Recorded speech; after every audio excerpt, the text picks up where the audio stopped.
what is triggering your migraine attacks, this could totally be to blame. It is sneaky, but it is powerful. So if you're new here, my name is Casey. I'm here chatting about all things living with migraine, from prevention strategies to different relief tools that I have found helpful, and sharing my experience along the way with migraine and giving you some insights and hopefully giving you some connection along the way too. So if that sounds good to you, if you've got a migraine brain and you want more, make sure you subscribe. So today we are chatting about hormones.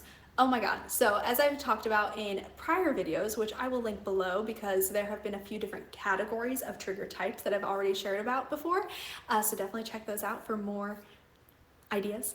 But like those, and like what I always say and will always forever say, our migraine brains hate change. So hormonal changes in our body can set the stage to trigger an attack. So this is obviously a little bit more geared to my people who menstruate and have those types of hormones at play, but really what it is any significant change in our hormone levels can potentially be triggering our attacks. So essentially some like time frames where migraine might be more likely to be triggered could be at different stages of our menstrual cycle, which I've written a post about, so you can read that as a resource in the description below as well, that I will link, that chats a little bit more about how our menstrual cycle interplays with our migraine patterns. So to know if this is you, it's very important to kind of see if your attacks seem to cluster around a certain time frame each month. It can be very obvious when you look back on it, and this can suggest that you have menstrual migraine or menstrually related migraine, which just means you get attacks around those times. And that is a major one, of course, but there's also other things to think about when we think about like potential triggers for migraine. So it could be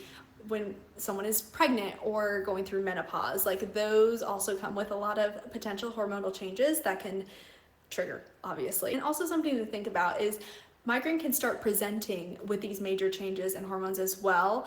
It's not caused by them, but it is caused by like our genetics, and these things can trigger us. So there's not really a way to control our hormones, but we can definitely do some things to lessen the impact of those fluctuations. So we can balance things through our daily routines, our diet, our lifestyle, medications. Like there's a lot of different options to help regulate these things and cushion the impact, but also we can look at other aspects of our migraine prevention journey and see what else we can focus in on and dial more in on so that hormones are less of a major factor in our migraine. Okay, that was actually very short and sweet. If you have any questions about this, let me know in the comments. Let me know if you think that hormones are at play with your attacks, or if you're like me and you know your migraine symptoms presented around a big hormonal time in your life, like when you started puberty or whatever.